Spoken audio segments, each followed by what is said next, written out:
Sathya Sai Speaks, Volume 11, Chapter 31, Raso va Isa, Part 2 of 2. Krishna's breath was love, his behavior compassion. The cattle were so loyal and loving towards Krishna because of this intimate bond. When Krishna was invited by Kamsa to Mathura, and Akrura, the messenger from Mathura, took him in his chariot to that city, the cows and the frisking calves too shed tears at the separation. The beasts had such sincere Krishna Trishna. Only man has strayed away into the wilderness of ego-infested evils. Every other animal is still treading its allotted path. God takes human form in order to fill man with gratitude and joy. Man sees the power, the wisdom and the beauty of God, the Satyam, Shivam and Sundaram, and the vision gives him a tormenting thirst for truth, goodness and beauty. Krishna dealt with the world as with a sitar, pulling its heavy strings to arouse the melody of comradeship, heroism, love, affection, compassion and conviction. But of these, the two emotions of love and compassion were characteristically his and his own. Krishna's breath was love, his behavior compassion. Adore him, placing a garland of tears around his neck, washing his feet with tears, sprigging from joy at the contemplation of his love. That very worship will endow you with the wisdom that sages seek, the bliss that the books extol.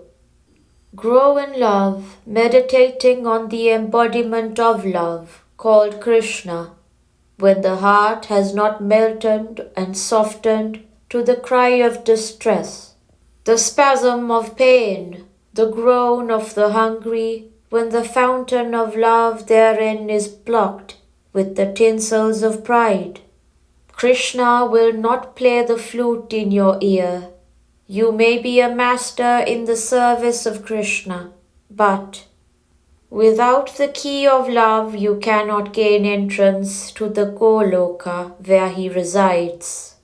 You may be in Prashanti Nilayam since years, claiming to be with Swami and near him. But without cultivating love expressed in service, you cannot know me. World is the splendor of God, his reflection. There was a pupil once who prided himself on his ancestors and his master. They were great pandits, scholars, renowned over the entire realm. His preceptor asked him one day whether he could answer any question he might ask. The pupil was strung to the quick. He said, "Why this hesitation? Ask and it will be answered. I come from a Somayagi family. My father is a celebrated savant. I have been learning at your feet for years. Don't I know the answers to all questions?" "What is the meaning of the word Lavan?" the guru asked. The pupil laughed and said, "Oh, you surprise me with this absurdly simple question. Don't I know? Lavan means cow dung. Well, Lavan is a word that is in daily currency in every household, and everyone knows it means common salt. Even this the conceited disciple had not learnt. This is very much like what some long-lasting devotees know about me. Unless you brighten your vision with love, you cannot see the truth. Love helps you to see God in everyone, everyone as divine. The Jagat is not false, it is not a trap. It is the splendor of God, his reflection. He reflected and the Jagat happened. It is his own substance manifesting as multiplicity, as latent or potent energy or matter. When activity is in accordance with awareness and awareness is befogged or belittled, dried up or deluded, then Dharma is descendant and the avatar, divine incarnation, appears among men. People tell me that mankind is on the brink of destruction, that the forces of hypocrisy and hate are prevailing fast in all continents, and that anxiety and fear are stalking the streets of every city and village of the world. There is no need to tell me this, for I have come precisely for this very reason. When the world is on the verge of chaos, the Avatar comes to still the storm raging in the hearts of men. Prashanti, the higher peace, the calming of perturbations, will be stabilized soon. The demonic deviation from the straight divine path will be corrected. Dharma will be revived and revitalized in every human community. Infect yourselves with madness for Krishna.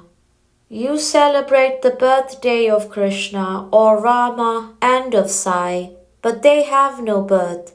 They do not age. They appear and disappear, like the sun rising and setting, because you roll and rotate.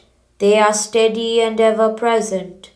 They appear so that you might realize the ultimate and forget in that ecstasy the limited to which you are shackled. Do not derive contentment simply adoring pictures and images, and reading or reciting hymns or songs of praise. Move on to the higher stage of seva activity, and then to the higher stage of Ananda, which is Goloka. Know your reality and the reality of all beings as revealed to you. That very instant you become Radha, and since Radha is Krishna and Krishna is Radha, you enter and merge in the Krishna Tattva, the Krishna principle, the divine truth. Whoever adores Krishna unintermittently, without any other thought or feeling to perturb him, is Radha. See with the eyes of love, hear with the ears of love, work with the hands of love, think thoughts of love, feel love in every nerve.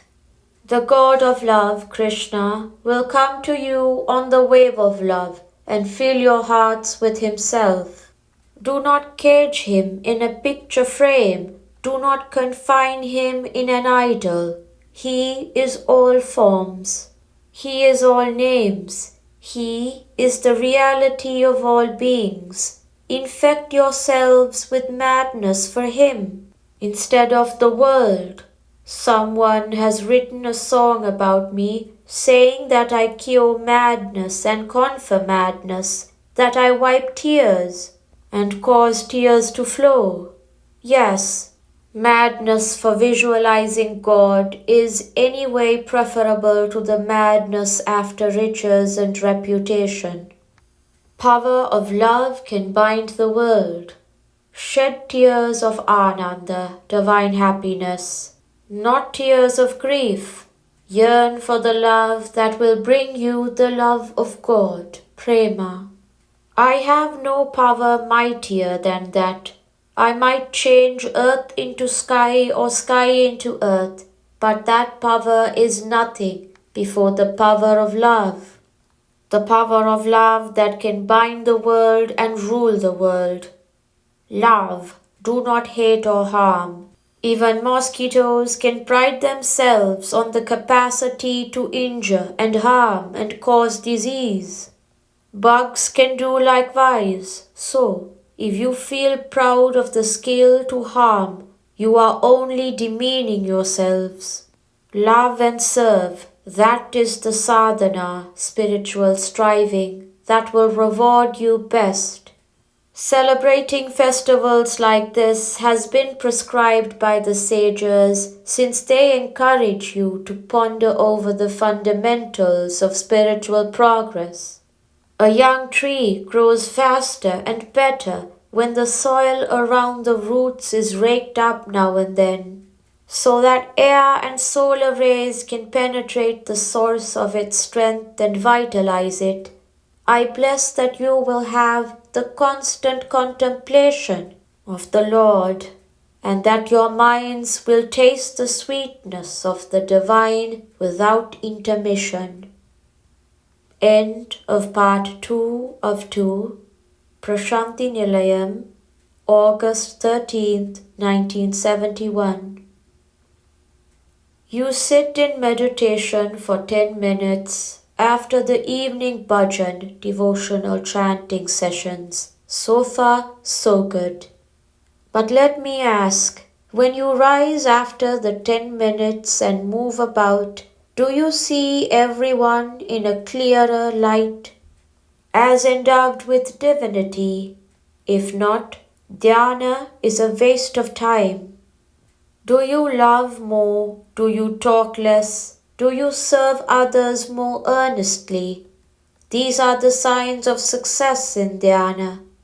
Your progress must be authenticated by your character and behavior.